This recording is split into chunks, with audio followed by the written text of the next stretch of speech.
The HART board wants a more thorough investigation of rail components and answers about money in the wake of several quality and safety-related flaws.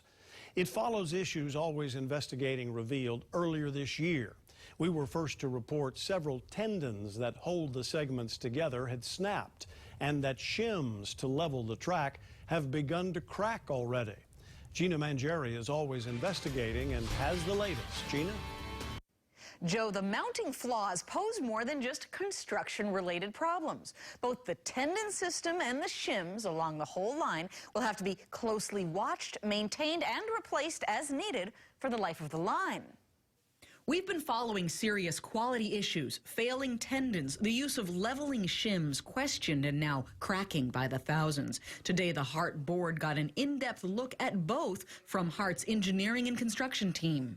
So that tells me there's something wrong with the rail, the pouring of that guideway, if we gotta have all these alternatives. Always Investigating has been documenting for months the red flags raised by the federal oversight contractor and insider whistleblowers on these potentially costly problems for both HART and contractor Kiewit. Is there any chance that Kiewit's going to come back with a change order on HART and say somehow it's HART's fault?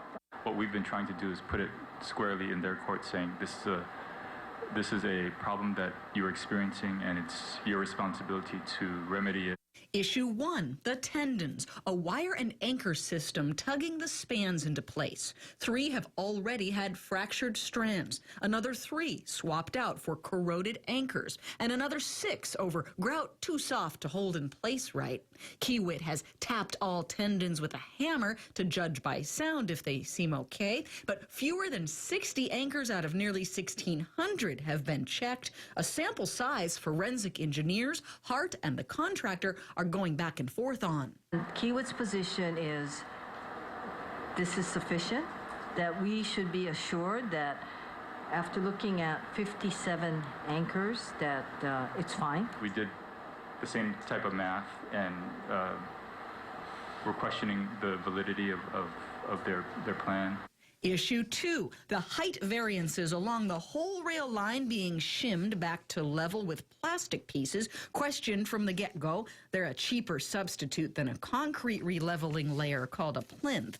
Now more than 2,100 shims are showing cracks. More than 100,000 will be needed along the built line, and about half are already in place.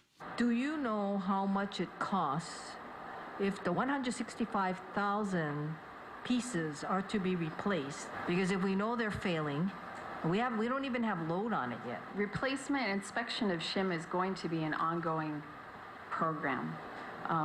When we get to the cost issue that you had referred to, that's currently under evaluation. So is the cost of ongoing inspection and maintenance of tendons and anchors. Every other year, somebody has to go through and look at the exterior of the box, the interior of the box, look for cracks. If there are cracks, they have to be noted and recorded, and every year those cracks will be monitored. And what if a problem is found, or worse, goes overlooked and the train starts running? Let's say a tendon fails, and we're not aware of it. What is the safety risk of that? What they were trying to tell us is that